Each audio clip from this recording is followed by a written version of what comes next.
In this episode, I'd like to talk about identity.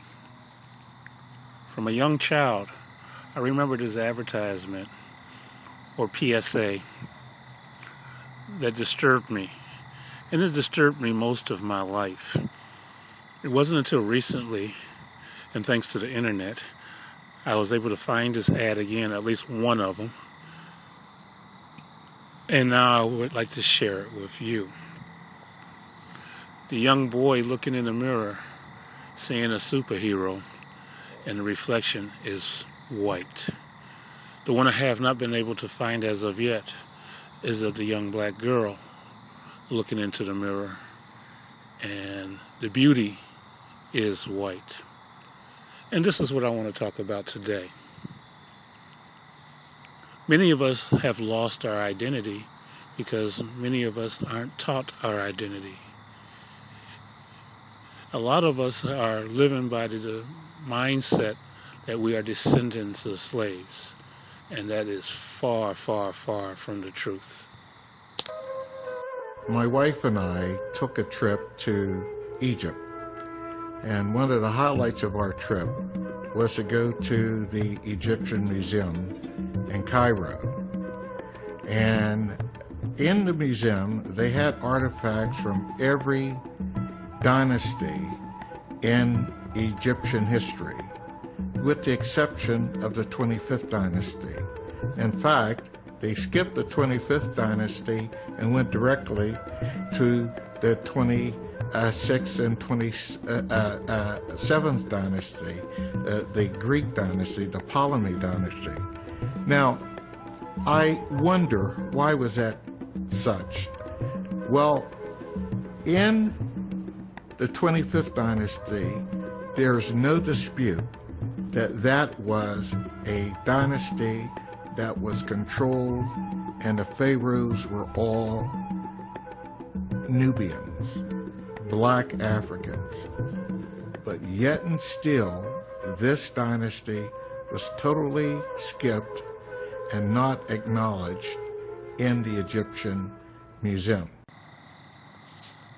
We have all heard of this thing called Egyptology because of the magnificent wonders that there are in that land we know as Egypt. However, there are fantastic pyramids in South America, but we don't have anything called Mayantology. There's Pumapuku, there's the Nazca Lines, there's Machu Picchu, but there's nothing called Peruviantology. Ask yourself, why is there such a thing called Egyptology? I'm going to explain why. The contributions of black people are tied directly to slavery in the Americas and its aftermath. Every other group's nationality and culture have well-documented archival information that provides clear and concise connections and links to their forefathers. The land of Kush along the Nile corridor is a land known today as the Sudan. Other people know it as Nubia, which is also mentioned in the Bible. Kush, migrating following the flow of the Nile River, created Kemet, which was a migration from Africans from not only the south, but also from the west, creating a great culture. In my book, Pilgrimage Home, A Perspective After Visiting Africa, I touch on the philosophy that is whitewashing African culture, and thus why we have Egyptology. The study of Egypt is a way of saying there's no way black people could have been so great that they have created the image that Egypt is somehow not in Africa, and somehow Yul Brynner and Elizabeth Taylor are representations of the people of the land Kemet, known as Egypt. Most historians now accept, even the European Eurocentric ones, that it is the movement of the peoples from the south to the north that gave birth to Kemet. However, what they fail to recognize that is not just the movement of these one set of Africans traveling from the south to the north, but also movements of other Africans coming from the west to the east. They met and collected together in what is now Kemet. That's why that civilization was so powerful, because it was a multicultural expression of the African experience. It was several sets of different Africans coming together in one place and creating a civilization.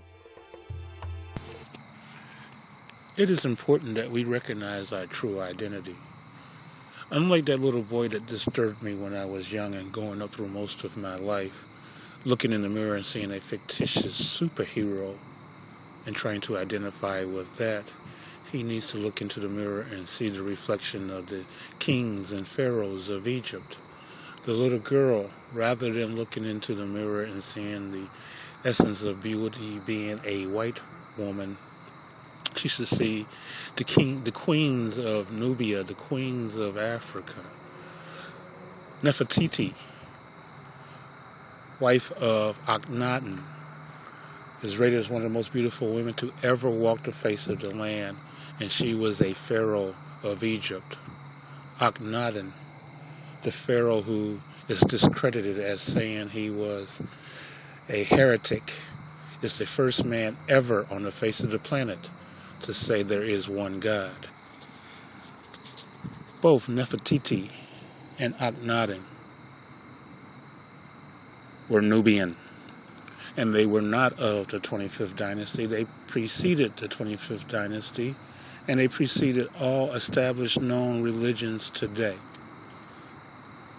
This is where our identity needs to start.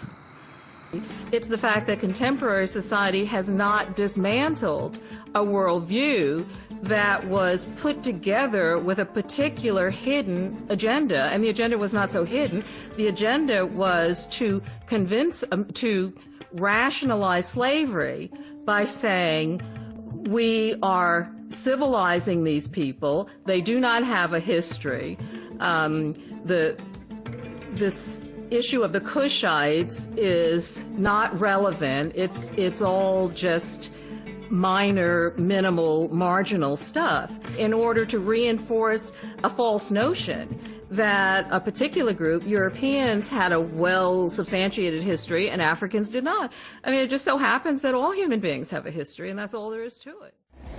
I just need you to know that this is very important, what we're fighting for, because I'm tired, I'm really, really tired of the manipulation. I'm tired of how the press is manipulating everything that's been happening in this situation. They do not tell the truth, they're liars.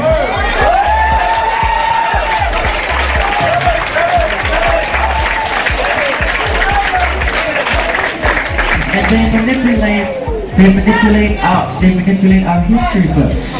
The history books are not true. It's a lie. That's why my phone. The history books are lying. You need to know that. You must know that.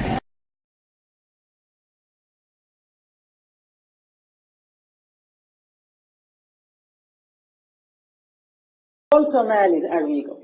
So that's exactly how my sisters and brothers carry themselves. That's my whole nation carries themselves. So, do you know what I mean? It's like when I arrived here, people would say, in the industry, people would say, the black model. I mean, I've never considered myself a black person. In my country, we're all black, so there was not a point of me saying I'm black. Of course I'm black. So, you know, I mean, I have been described as I look like a white woman dipped in chocolate. I mean, I think they think it's something to be proud of. In those days, possibly to us. But it's insulting. I don't have any white in me. I don't want white people claiming me. I have no white in me. I'm a pure Somali.